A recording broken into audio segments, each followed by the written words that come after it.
Welcome to Microlearning of PeopleSoft Technical Tips. In this video, we will learn how to resolve the unique constraint violated error which causes a batch job abend. There are only two types of DML statements, insert and update, which may throw the error.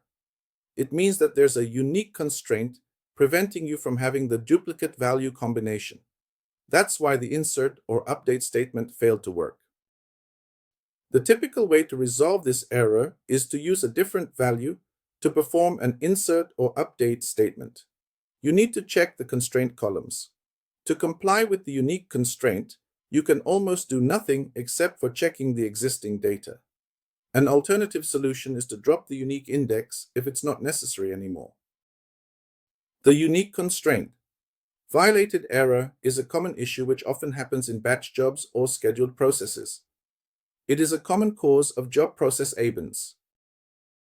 Here are the 10 steps you can follow to resolve the problem. Step 1. Review the error message from the message log of the failed process in the process monitor. It typically looks like this. Step 2. Open the application engine program of the abended process in the application designer and find the data insert or update SQL step where it failed. Step 3. Open the data insert or update SQL, resolve its meta SQL, and review it in the output window. Step 4. Copy the SQL pasted into a text editor, such as Notepad, identify the insert or update source temp tables, and the insert or update target table. Step 5. Open the record definition of the insert target table in the application designer and identify all the primary key fields in the table. Step 6. Modify the select part of the SQL only to include the key fields and paste the modified SQL into the SQL developer. Run the SQL in SQL developer and you may get this error. Change the bind variable value of the process instance field to the process instance number of the abended process instance and rerun the SQL.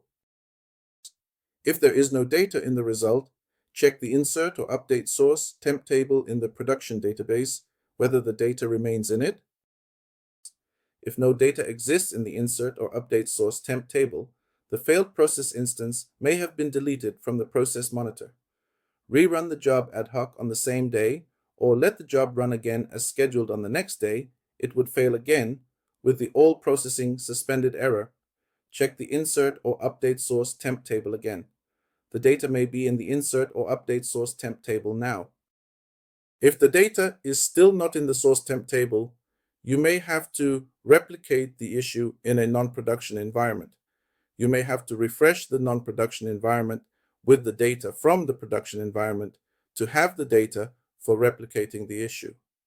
After the issue has been replicated in the non-production environment, delete the failed instance in the environment and then add some error introducing code in the step, which is before the step that caused the abend in the application engine program to force an abend at that step. With that, you should have the data in all the insert source temp tables. Rerun the SQL in the SQL developer, and you should see the data now. Last step, add a group by clause with all the key fields and a having count clause with counts greater than 2 to the SQL, and run it again in the SQL developer, and you should see the culprit which caused the abend of the process in the production environment now. Thanks for watching, and remember to like and subscribe.